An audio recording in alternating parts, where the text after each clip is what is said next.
Ya, Assalamualaikum warahmatullahi wabarakatuh. Saya Muhammad Zainal Almadi dari kelompok G7 KKMDR UIN Mengabdi 2021. Di sini saya akan melanjutkan tentang cerita 25 Nabi yang kemarin. Selanjutnya adalah Nabi Ayub alaihissalam, Nabi ke-13. Cobaan dari Nabi Ayub. Nabi Ayub ini dikenal sebagai orang yang sangat sabar dan ikhlas saat ditimpa musibah. Beliau tak pernah mengeluh sedikit pun kepada Allah Subhanahu wa taala. Iblis pun sangat geram oleh keteguhan Nabi Ayub seperti itu. Ia sangat ingin menyesatkan Nabi Ayub. Kata iblis, aku ingin menggoda Ayub di luar batas kemampuan manusia. Ucap iblis penuh dengan kebencian. Iblis lalu memusnahkan semua kekayaan Nabi Ayub. Ribuan binatang ternaknya mati seketika. Lumbung gandumnya habis terbakar dan ladang perkebunannya mengering. Nabi Ayub pun jatuh miskin dan hidup sengsara. Namun, Nabi Ayub ini tetap sabar menerima cobaan-cobaan dari iblis tersebut. Melihat keteguhan Nabi Ayub, amarah iblis itu memuncak. Iblis lalu melenyapkan keturunan, keluarga, dan rumah Nabi Ayub. Iblis juga menghancurkan tempat tinggal putra-putri Nabi Ayub dan para pembantunya sampai meninggal. Namun, Nabi Ayub tetap tabah, tidak mengeluh sedikit pun. Musibah yang amat besar itu sama sekali tidak menggoyahkan keimanan Nabi Ayub. Ia terus berzikir dan memohon perlindungan kepada Allah Subhanahu wa taala. Penyakit Nabi Ayub. Saat iblis ini kehabisan akal, tidak ada lagi yang tersisa kecuali tubuh Ayub. Lalu iblis meniupkan penyakit yang parah kepada Nabi Ayub. Penyakit yang mengerikan, kulit dan tubuh Nabi Ayub ini sampai melepuh, badannya panas tinggi, tubuhnya kurus kering, dan badannya mengeluarkan bau yang sangat amat busuk. Sekitar 18 tahun lamanya Nabi Ayub menderita penyakit yang amat berat itu. Nabi Ayub pun sampai diasingkan oleh tetangga dan kaumnya yang dulu sangat dekat dengannya. Dengan penuh ketegaran, Nabi Ayub ini menerima semua cobaan itu. Bahkan ia semakin cinta dan dekat pada Allah Subhanahu wa taala.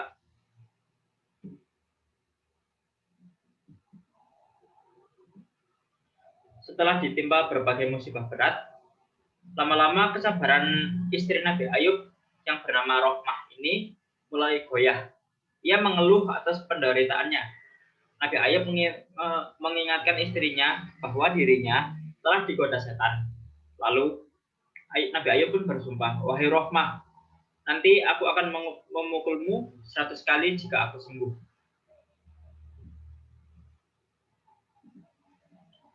Apa yang membuat Nabi Ayub sembuh?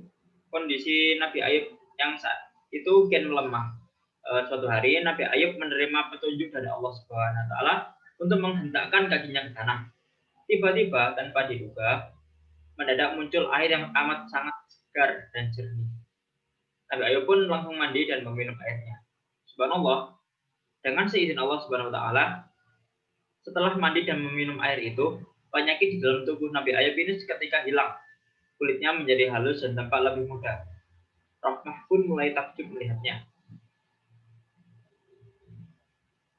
Setelah sembuh, Nabi Ayub ini melaksanakan janjinya, yaitu memukul Rohmah yang pernah mengeluh. Nabi Ayub ini memukul istrinya dengan seikat rumput. Dan kemudian mereka kembali hidup bahagia, kembali dikaruniai beberapa putra yang beriman. Salah satu putranya yang bernama Basyar atau Zulkifli yang kelak terpilih menjadi seorang nabi.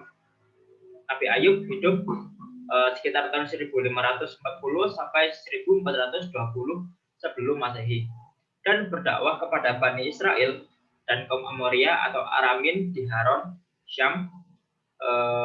Nabi Ayub itu diangkat menjadi nabi pada tahun 1500 sebelum Masehi. Ia mempunyai 26 anak dan wafat di Huran, Syam.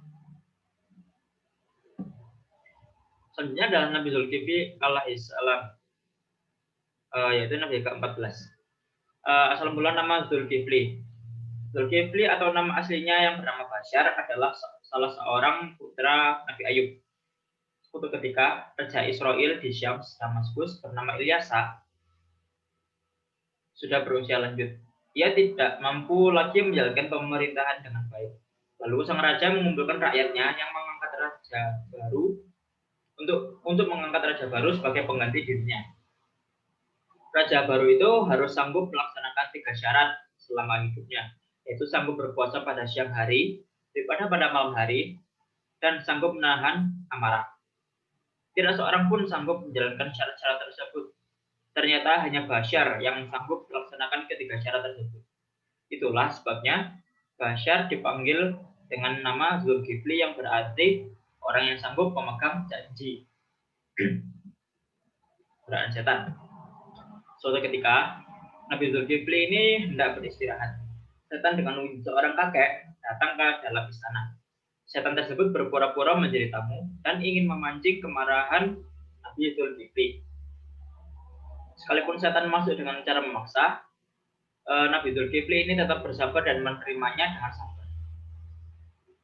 Kemudian setan ini yang menyerupai kakek tersebut mengadu kepada Nabi Zulkifli tentang kekejaman orang lain terhadap dirinya. Namun Nabi Zulkifli menyuruhnya untuk datang besok malam ketika kedua belah pihak sudah merasa siap untuk bertemu. Namun setelah namun setan itu mengingkarinya dan malah datang di pagi hari. Keesokan harinya si kakek yang merupakan jelmani di sini datang dan mengadu seperti pada malam sebelumnya. Maka Nabi Zulkifli ini menyuruhnya untuk datang pada malam hari saja. Si kakek ini tetap berjanji pada Zulkifli untuk datang pada malam hari, namun ia tetap mengingkarinya. Pada hari ketiga, kakek itu datang lagi. Tapi pada saat itu ia menyelinap dan menembus pintu dan menampakkan dirinya kepada Nabi Zulkifli dalam wujud setan yang asli. Setan akhirnya gagal dalam memperdayakan Nabi Zulkifli yang tetap berpegang teguh pada janjinya untuk tidak marah. Karena keistimewaan Nabi Zulkifli tersebut, maka Allah Subhanahu wa taala mengangkatnya menjadi sebagai nabi. Nabi Zulkifli ini hidup sekitar 1500 sampai 1425 sebelum Masehi dan diutus kepada kaum Amoria di Damaskus.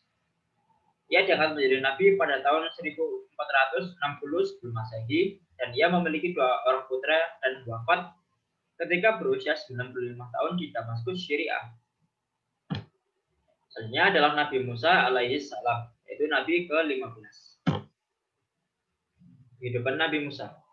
Nabi Musa ini lahir di Mesir pada masa pemerintahan Raja Fir'aun.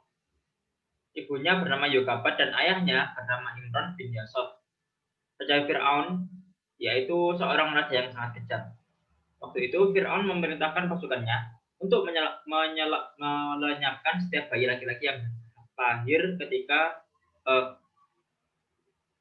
Fir'aun ini memerintahkan pasukannya untuk melenyapkan setiap bayi laki-laki yang lahir pada saat itu. Ketika ketika Musa ini lahir, bayi Musa ditaruh di dalam peti, kemudian dihanyutkan ke Sungai Nil. Peti itu ditemukan oleh Aisyah, istri dari Fir'aun.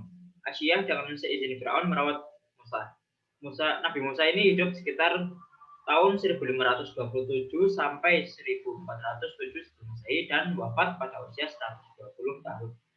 Nabi Musa digelari Kalimullah yang artinya orang yang diajak berbicara oleh Allah SWT. Nabi Musa dan Raja Fir'aun.